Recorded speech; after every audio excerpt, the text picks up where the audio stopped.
et bienvenue dans cette nouvelle vidéo. Je suis très contente de vous retrouver cette semaine pour parler d'un nouvel aspect de la vie au Canada. Et cette semaine, on va parler de mon parcours professionnel à Toronto. Je reçois régulièrement des questions de gens qui sont curieux de savoir avec quel job j'ai commencé à Toronto. Donc je me suis dit que j'allais vous faire un petit CV interactif et vous parler de mes expériences de la première à la dernière. Mais avant d'aller plus loin, si jamais on ne se connaît pas encore, je m'appelle Astrid, je suis française et canadienne depuis quelques mois. J'ai grandi dans un petit village dans le sud-est de la France, en Ardèche, et j'habite à Toronto, au Canada, depuis 2014. J'ai aussi un blog où vous pouvez retrouver plein d'informations, que vous soyez intéressé par l'immigration au Canada comme moi, ou que vous avez prévu de venir passer des vacances pour nous rendre visite. Vous pouvez aussi bien sûr me retrouver sur Instagram où je partage la vie au quotidien en français à Toronto. Comment ça va se passer? Pour chaque poste, je vais vous donner le nom d'entreprise, je vais vous dire à quelle période j'y ai travaillé et pour combien de temps, comment s'est passé l'entretien et par quels moyens j'ai trouvé le boulot. Mon premier emploi au Canada, j'étais vendeuse chez Massimo Dutti. Massimo Dutti, si vous ne connaissez pas, c'est un magasin de vêtements qui fait partie du même groupe que Zara. Mon titre officiel, c'était vendeuse en magasin. Je suis pas sûre qu'on puisse vraiment me donner le titre de vendeuse en magasin quand je partais littéralement à l'opposé de la boutique quand il y avait des clients qui arrivaient parce que je ne comprenais rien en anglais et que j'avais trop peur de leur parler en fait. D'ailleurs, j'ai donné les pires conseils de ma vie dans ce magasin puisque parce que les gens ils me demandaient si les vestes elles étaient assez chaudes pour l'hiver. Et c'était des vestes qui sont en fait des vestes d'hiver en France, mais qui sont des vestes d'automne ici. Sauf que moi, je venais d'arriver et c'était le mois d'août. Donc, je ne savais pas du tout ce qu'il allait falloir que je porte en plein hiver. Donc, j'ai vendu à des gens qui ne devaient pas savoir mieux que moi, finalement, des vestes d'automne en leur disant que c'était bon pour l'hiver. J'espère juste qu'ils ne m'ont pas détesté et surtout qu'ils n'ont pas eu trop froid à cause de moi. Mais vraiment, j'en rigole aujourd'hui, mais je l'ai fait sans faire exprès parce que je n'avais aucune idée de à quoi il fallait que je me prépare pour l'hiver. Comment s'est passé l'entretien pour ce boulot-là? Pour ce boulot-là, l'entretien, il s'est fait comme souvent en fait dans les emplois comme ça en magasin. Il s'est fait dans le centre commercial. Donc au milieu, là il y a tous les gens qui passent autour et surtout qui font du bruit. Donc c'était quand même un gros défi d'être concentré sur la conversation avec le gars qui me parlait, tout en bloquant en fait tous les sons qu'il y avait autour de moi. Je vous l'ai déjà dit aussi, mais j'avais répété des phrases par cœur pour être sûre de savoir quoi dire. C'était vraiment, j'aurais aimé être une petite mouche et enregistrer cet entretien pour voir vraiment comment je me suis comportée. Mais en tout cas, j'ai dû faire bonne impression puisque j'ai eu le job. Comment j'ai eu ce job? Je l'ai trouvé en faisant du porte-à-porte. J'ai posé mon CV dans plein de magasins à Yorkdale, parce que j'étais à celui de Yorkdale. J'ai posé mon CV de partout en expliquant que je venais d'arriver, que je cherchais du boulot, tout ça, tout ça. Et j'ai eu plusieurs entretiens. J'avais aussi eu une proposition chez Aldo. J'ai dit oui au début. Et en fait, après, Massimo Dutti m'a rappelé pour me proposer un plein temps. Donc, c'était beaucoup plus intéressant financièrement pour moi. Donc, je suis partie avec Massimo Dutti. Et avec le recul, je suis vraiment contente d'être allée chez Massimo Dutti. Parce que même si ça fait partie du même groupe que Zara, c'est pas du tout le même rythme. Et c'est pas du tout la même clientèle. Donc, en fait, c'était beaucoup plus calme. C'était beaucoup plus doux. On avait beaucoup plus de temps pour remettre les choses en rayon, pour discuter avec les clients. Donc ça n'a rien à voir avec Zara, c'est juste le même groupe.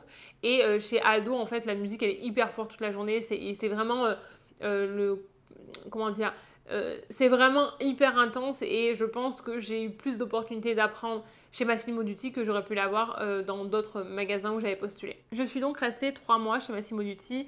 J'ai commencé en juillet et fin octobre, je commençais un nouveau job. Mon idée, c'était que c'était un bon premier job d'être chez Massimo Dutti. Par contre, je bossais les week-ends et les soirs, je finissais tard.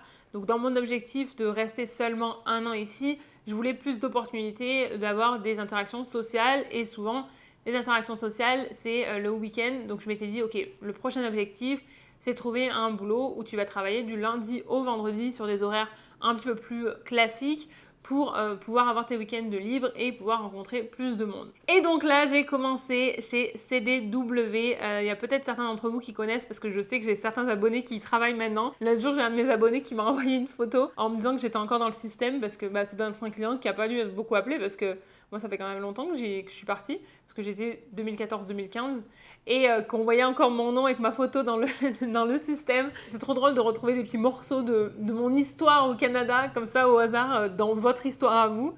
Chez CDW, en fait, j'étais gestionnaire de compte, donc je m'occupais de clients existants au Québec pour les aider avec leurs achats d'informatique, mais il fallait aussi que je démarche pour trouver de nouveaux clients. Donc comme j'étais commerciale en France, c'est quelque chose que je savais déjà faire, sauf que je me suis rendu compte que j'aimais vraiment le faire en face à face. J'adore rencontrer les gens en vrai. Par contre, au téléphone, c'était pas du tout mon truc. Je l'ai fait quand même pendant 7 mois. Il y avait une formation de plusieurs semaines. Donc cette formation, moi, elle m'a permis d'apprendre l'anglais aussi. Mais après 7 mois, en fait, c'était la fin de mon PVT d'1 an et j'ai pas souhaité continuer. Ils auraient pu me faire une mobilité francophone, je crois, mais j'avais pas du tout envie de rester, ça me plaisait pas et j'avais aussi envie de rentrer en France.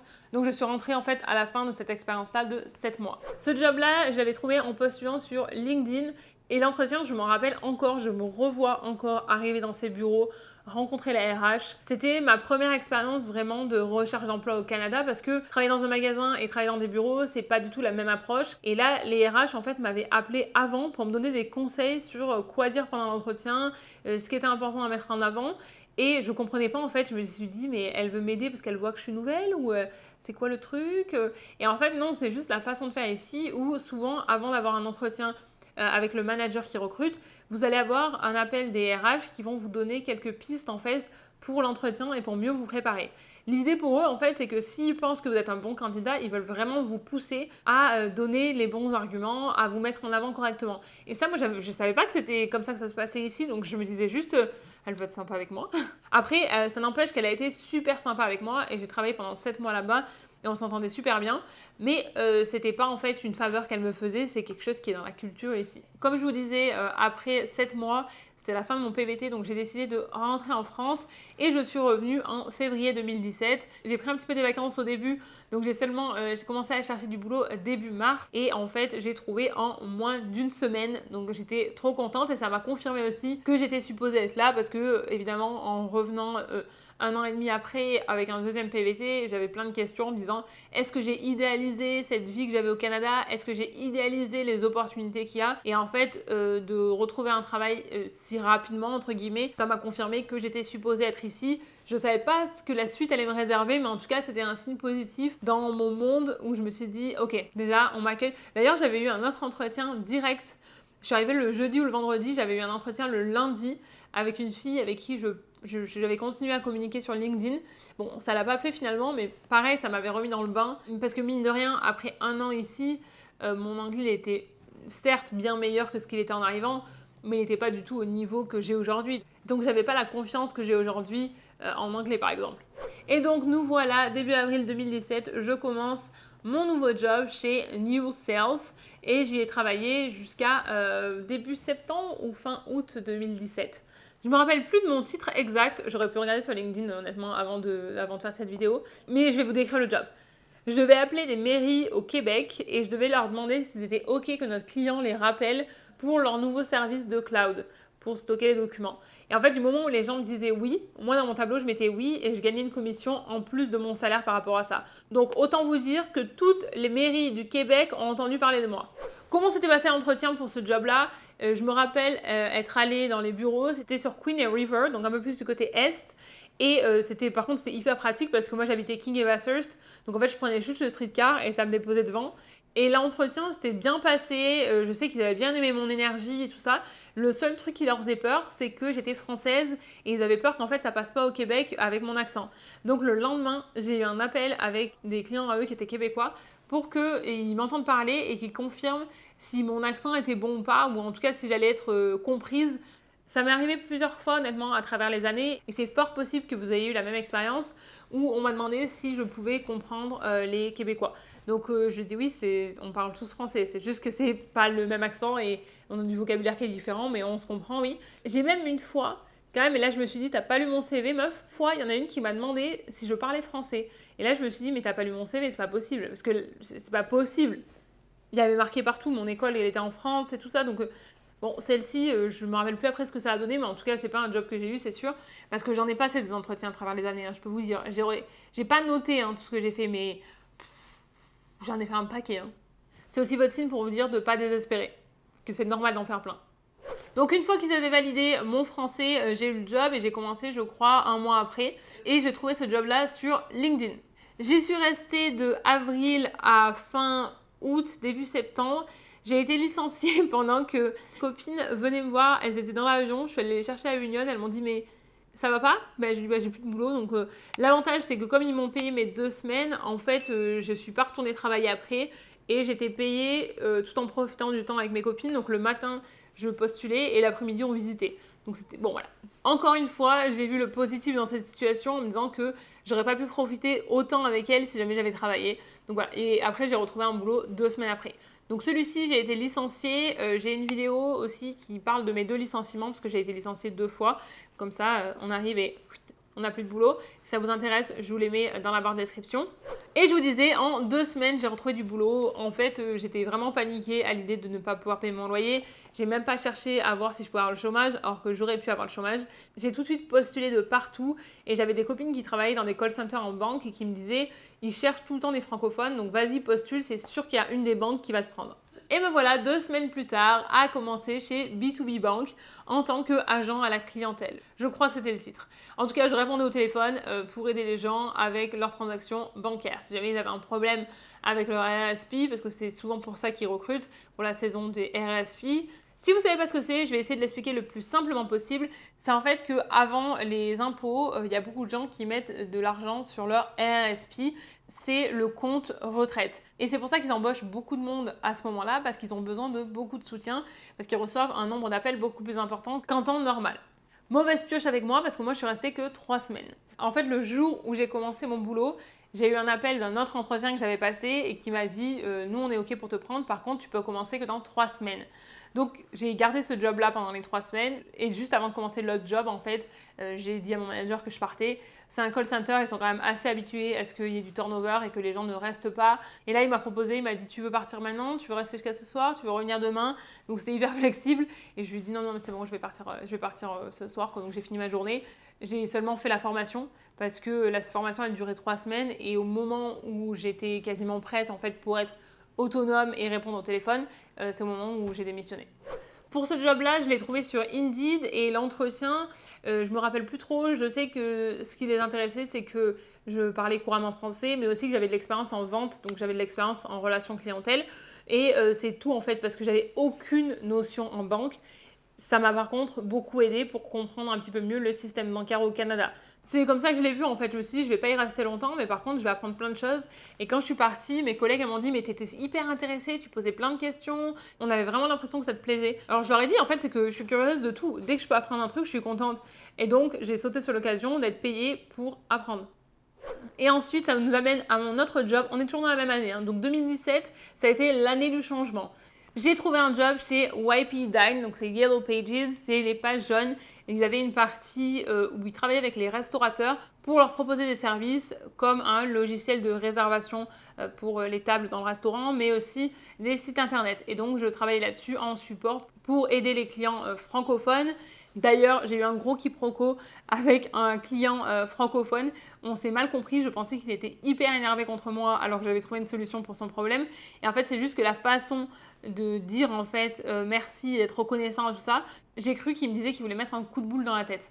Donc voilà, juste il y a 5 minutes, je vous disais non, mais on se comprend très bien entre francophones. Non, il y a quand même des mots qu'on ne comprend pas ou des expressions qu'on ne connaît pas. Et là, ma surprise au téléphone, je lui disais excusez-moi, mais vraiment, je lui ai dit mais en fait, comment je peux vous aider? Enfin, vous êtes pas content du coup? Il m'a dit ah non, non, non, non, non, non, au contraire, il m'a dit non, non, c'est que j'ai envie de te faire un bisou, je sais pas quoi, j'étais là.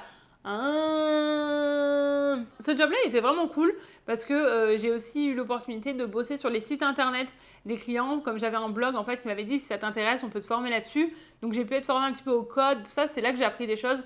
Donc vraiment, c'était intéressant. Et c'est là aussi que j'ai rencontré Cyrielle parce que Cyrielle, elle bossait en marketing pour Yellow Pages. Et donc on était assises à côté. Et puis on est devenues copines. Et puis maintenant, voilà, 6 ans presque plus tard, on est toujours copines. Donc c'est aussi ça qui est cool. J'allais vous dire, c'est aussi ça qui est cool d'avoir changé de boulot je ne sais combien de fois en fait dans l'année, c'est que finalement j'ai rencontré des gens en fait, je me suis fait des potes. Celui-ci c'est aussi un job que j'ai trouvé sur Indeed je suis allée vérifier dans mes mails. Donc, contrairement à mon titre que j'ai pas pris la peine d'aller vérifier sur LinkedIn, ça, je suis allée retrouver dans mes mails parce que je suis tellement organisée que tous mes emplois, en fait, sont triés dans mes mails. Donc, j'ai bien retrouvé que c'était par rapport à une annonce sur Indeed. Et en fait, quand j'ai commencé le job, on a commencé à me parler du suivant. Sauf que c'était octobre-novembre et qu'à ce moment-là, la personne m'avait dit que le job serait seulement disponible à partir de février. Donc je m'étais dit, ok, ben, je vais passer du temps ici et puis on verra en début d'année comment ça se passe. Sauf que quelques jours avant Noël, j'ai reçu un appel de la personne qui m'a recruté chez MLSI. J'ai une vidéo complète là-dessus de comment j'ai bossé avec les équipes de NBA, de NHL, de MLS à Toronto. Je vous la mettrai aussi dans la barre de description. C'est une vidéo que j'aime beaucoup, donc si vous avez un peu de temps après et que vous voulez en savoir plus sur mon expérience, c'est vraiment une trop belle expérience que j'ai vécue, donc je suis trop contente d'avoir fait cette vidéo pour pouvoir vous la partager. Et donc juste avant Noël, la personne qui m'a recrutée me dit finalement il y a un changement et il faudrait que tu sois là le 27 décembre. Donc j'ai commencé le 27 décembre et j'ai fini mon année 2017 comme j'avais commencé à changer de boulot. Par contre, là, ça a été une expérience beaucoup plus longue puisque j'ai travaillé de décembre 2017 jusqu'à juin 2019. Ça s'est terminé par un licenciement. Ça n'empêche rien au fait que ça a été une de mes plus belles expériences professionnelles à Toronto. Mon job, je ne vais pas rentrer dans les détails parce que j'en parle beaucoup plus dans l'autre vidéo, mais j'étais en charge de la création de contenu pour la boutique officielle et pour les restaurants du stade, pour tout ce qui allait sur les réseaux sociaux, la newsletter, dans le magasin.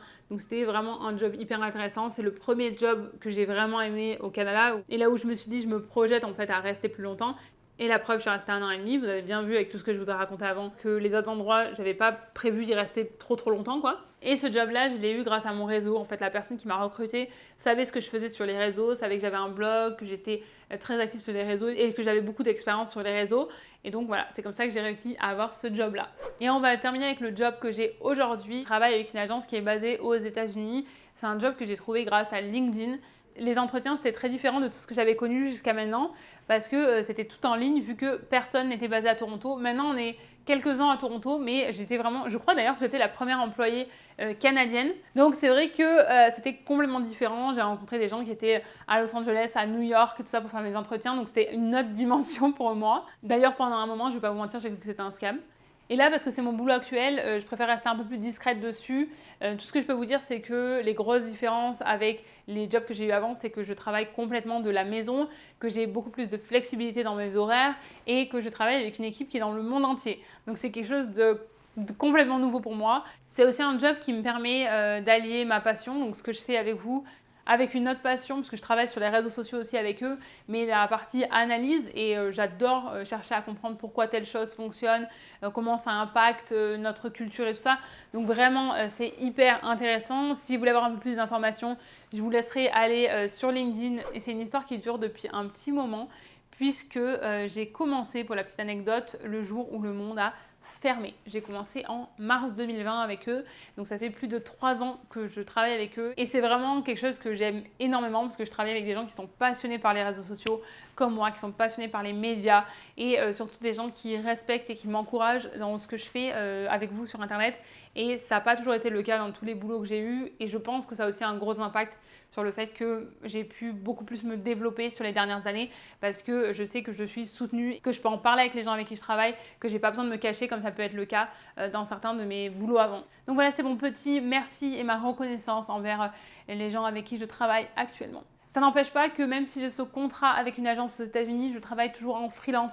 Donc en fait, j'ai vraiment une position hybride aujourd'hui dans ce que je fais et c'est une chance incroyable parce que j'ai quelque chose qui me correspond, je dirais pas à 100% parce que rien n'est parfait, mais en tout cas on est très proche d'un équilibre parfait pour moi et c'est ce qui me permet d'allier toutes mes passions et d'être capable de créer du contenu, d'être capable de voyager parce que je peux travailler n'importe où dans le monde. Donc ça, c'est vraiment incroyable et je vous souhaite à tous de trouver un endroit où vous vous sentez bien parce que ça enlève tellement de stress de se dire qu'on se sent bien quelque part.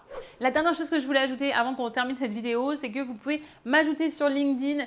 J'essaye de temps en temps de partager les annonces que je vois passer sur LinkedIn dans mon réseau parce que évidemment en étant là depuis longtemps, j'ai beaucoup de connexions sur LinkedIn et les gens avec qui j'ai eu des entretiens par le passé, par exemple, qui vont m'écrire des fois en me disant « Astrid, est-ce que ça t'intéresse ce job parce qu'on cherche quelqu'un de francophone? Si ça t'intéresse pas toi, est-ce que tu as quelqu'un dans ton réseau que ça intéresse ?» Donc, n'hésitez pas à m'ajouter sur LinkedIn. J'essaie vraiment de repartager les opportunités qu'on m'envoie parce que si moi, ça ne m'intéresse pas, autant que ça vous serve à vous. J'espère que vous aurez appris des choses dans cette vidéo. Si vous avez des questions, n'hésitez surtout pas à les mettre dans les commentaires. Si jamais vous voulez une version écrite, vous pouvez aussi aller voir sur mon LinkedIn parce que tout est affiché. Vous pouvez aussi postuler dans ces entreprises parce que CDW, je sais qu'ils recrutent souvent des francophones, B2B Bank et d'ailleurs toutes les banques aussi, donc n'hésitez pas. YPDine n'existe plus. New Sales, je sais qu'ils existent encore, mais bon, c'était un projet en particulier où ils avaient besoin de moi pour le français et je ne sais pas si c'est quelque chose qu'ils ont fait après ensuite. Je ne suis pas restée hyper proche avec eux, donc je ne sais pas. Mais en tout cas, n'hésitez pas à postuler dans ces entreprises-là si ça vous intéresse. Je vous remercie d'avoir passé ce moment avec moi. Je vous souhaite une excellente journée, une excellente soirée ou une excellente nuit où que vous soyez dans le monde. Et je vous dis à mercredi pour la prochaine vidéo.